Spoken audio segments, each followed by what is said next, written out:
Bonjour et bienvenue. Aujourd'hui, on va traiter de corriger l'exercice 3 de l'examen national 2010 session normale sur la probabilité, branche sciences expérimentales. Exercice 3 dit le suivant. Une urne contient 10 boules, 5 boules blanches, 3 boules rouges et 2 boules noires, indiscernables ou touchées, et on tire au hasard et simultanément 4 boules de l'urne. Si on a schématisé l'urne avec les boules, on a 3 boules rouges, 2 boules noires et 5 boules blanches. Ça, c'est une expérience aléatoire car il intervient le hasard. Nous ne savons pas quel est le résultat. Cependant, nous connaissons tous les résultats possibles. Quand vous trouvez dans un exercice le mot simultané, il faut immédiatement penser aux combinaisons. Attention, l'ordre ici n'est pas important. Question 1. On considère les événements suivants. A. Tirer une seule boule rouge. Et B. Tirer une boule blanche au moins. Nous demande de montrer que la probabilité de A est égale à 1/2. L'événement 1 est de tirer une boule rouge.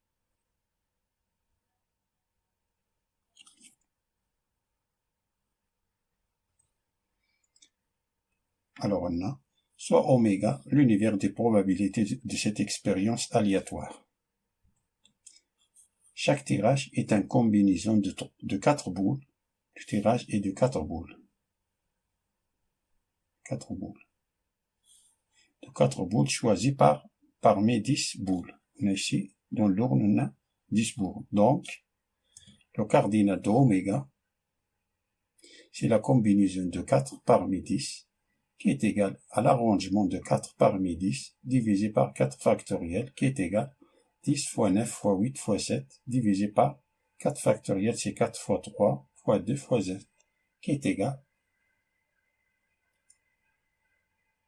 4 fois 2, c'est 8, si simplifie, et 9 divisé par 3, c'est 3, alors il nous reste 10 fois 3 fois 7.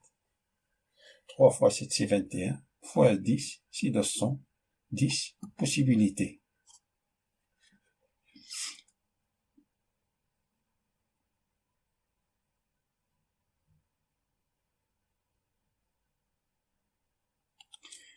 L'événement 1,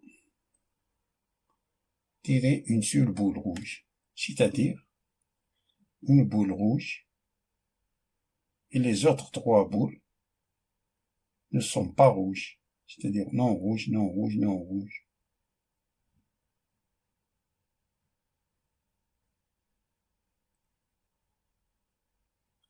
Alors, cardinal de A, on a ici rouge et non rouge et non rouge et non rouge. Alors, on a non rouge, on a 5, 6, 7 boules non rouges.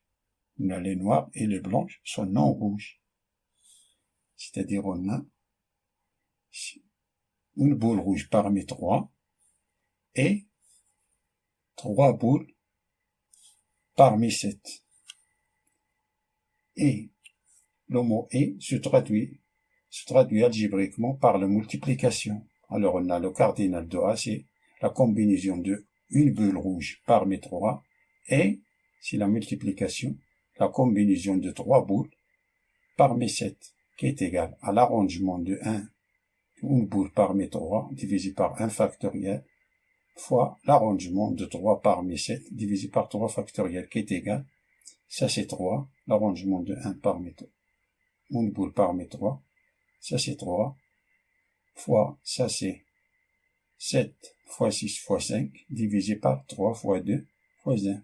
3 fois 2 c'est 6, c'est simplifié avec 6, alors on a 3 fois 7 fois 5.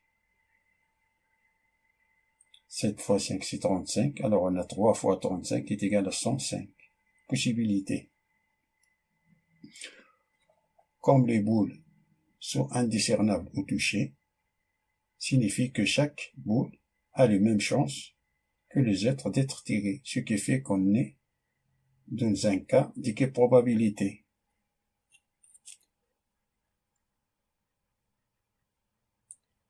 Ça veut dire que la probabilité de A est égale au nombre de cas favorables divisé par le nombre de cas possibles. Ça, c'est le nombre de cas possibles. Non, ça, c'est le nombre de cas favorables. 105, c'est le nombre de cas favorables. Et 210, c'est le nombre de cas possibles. Donc, la probabilité de A est égale cardinal de A divisé par cardinal de oméga, qui est égal à 105 divisé par 210, qui est égal à 1 demi. On divise le numérateur et le dénominateur par 105, il nous reste 1 demi. On donne 1 demi. Passons à l'événement B. L'événement B nous dit de tirer une boule blanche E-.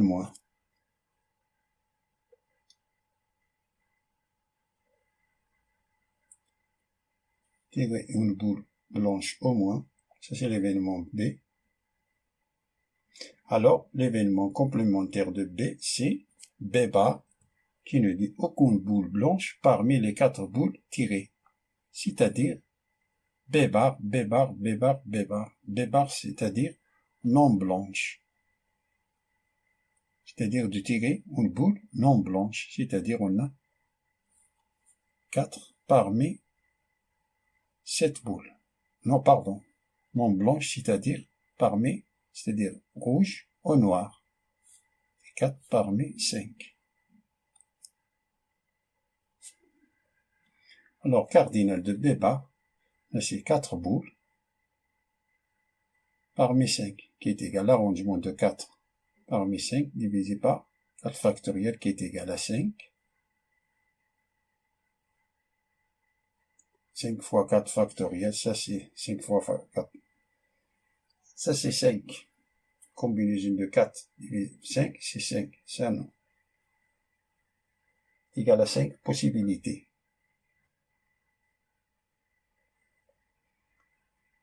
5 fois 4 fois 3 fois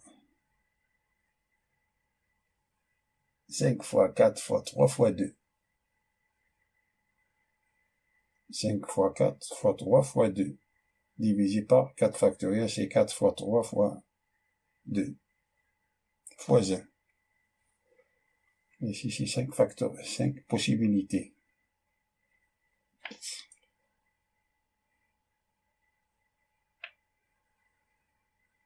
Attention ici. Ce n'est pas 4 factoriel, c'est 5 fois 4 fois 3 fois 2. Divisé par 4 factoriel, qui est égal à 5 possibilités.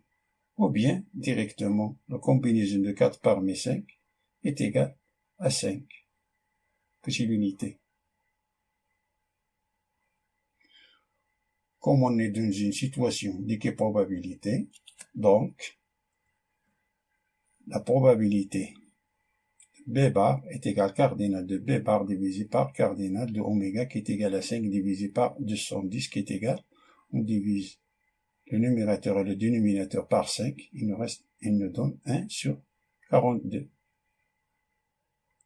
En appliquant la règle de complément, on a la probabilité de B plus la probabilité de B bar est égale à 1, ce qui veut dire qu'on a la probabilité de B est égale à 1 moins la probabilité de B bar, qui est égale à 1 c'est 42 divisé par 42, moins 1 sur 42, qui est égal 42 moins 1 c'est 41, et le dénominateur reste le même, c'est 42.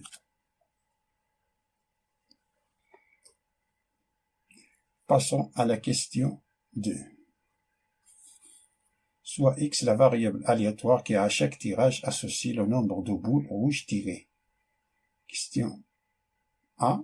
Vérifier que les valeurs prises par la variable aléatoire x sont 0, 1, 2 et 3.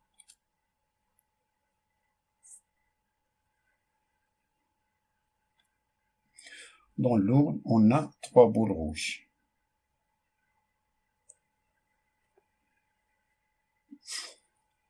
On a La variable x, c'est le nombre de boules rouges tirées. Et le tirage est de 4 boules. On a le tirage de 4 boules. Si le tirage de 4 boules, si les 4 boules sont non rouges, alors la valeur de x c'est 0.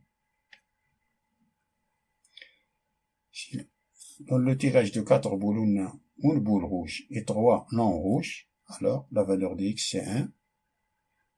Dans le tirage, on a 2 boules rouges et 2 non rouges, alors la valeur de x c'est 2. Si le tirage, on a 4 boules, on a 3 rouges et 1 non rouge, alors la valeur de x c'est 3. Comme on a ça, c'est le maximum. 3, car on a 3 boules rouges. Donc, x oméga est égal à 0, 1, 2 et 3.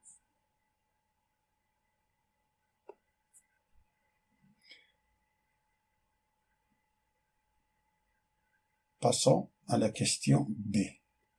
Montrer que la probabilité de x est égale à 2 est égale à 3 sur 10.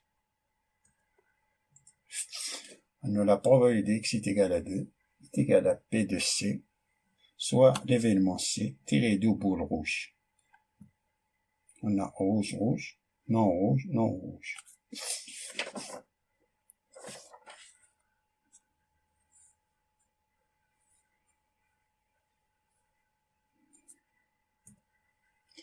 Alors, cardinal de C, on a ces 2 rouges parmi 3. Tirer 2 boules rouges, c'est 2 parmi 3. Et 2 boules non rouges, c'est 2 parmi 7. On a 5 blanches et 2 noires, c'est-à-dire 2 boules parmi 7.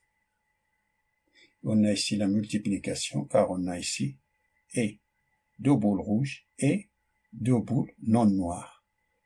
Et algébriquement, il se traduit algébriquement par la multiplication.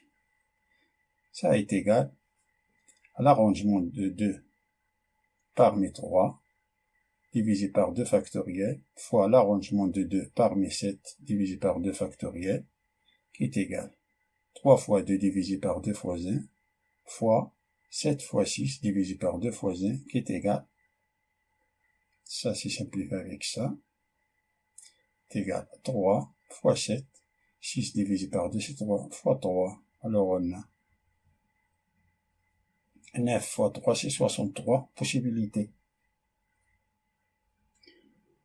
Comme on est dans une situation d'équiprobabilité, alors la probabilité de x est égale à 2 qui est égale à la probabilité de c qui est égale à cardinal de c divisé par cardinal de oméga qui est égal à 63 divisé par 210 qui est égal à 3 divisé par 10. Nous simplifions par 21. On divise le numérateur et le dénominateur par 21. Il nous donne 3 divisé par 10.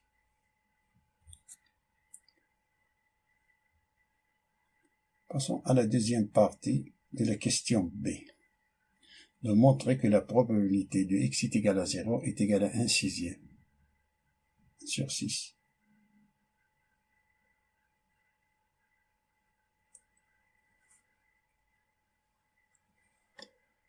Soit l'événement D, aucune boule rouge parmi les 4 boules tirées.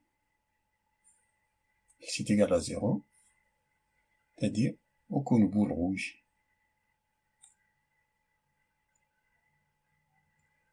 Donc, cardinal de D, c'est 4 boules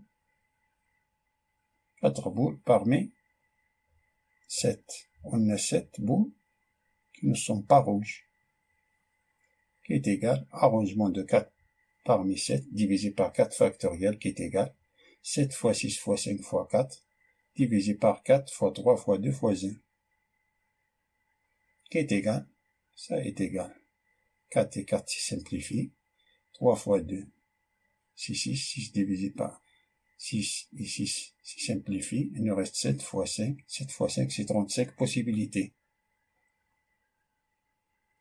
Donc, probabilité d'x est égale à 0, qui est égal à P de D, qui est égal à cardinal de D divisé par cardinal de oméga, qui est égal à 35 divisé par 210, qui est égal, on divise le numérateur et le dénominateur par 35, est égal à 1 sixième. Passons à la question C. Il dit de déterminer la loi de probabilité de la variable aléatoire x.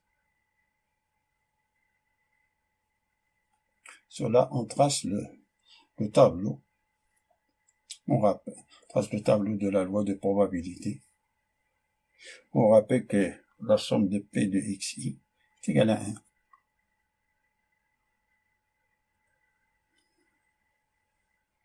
Le tableau. La justification.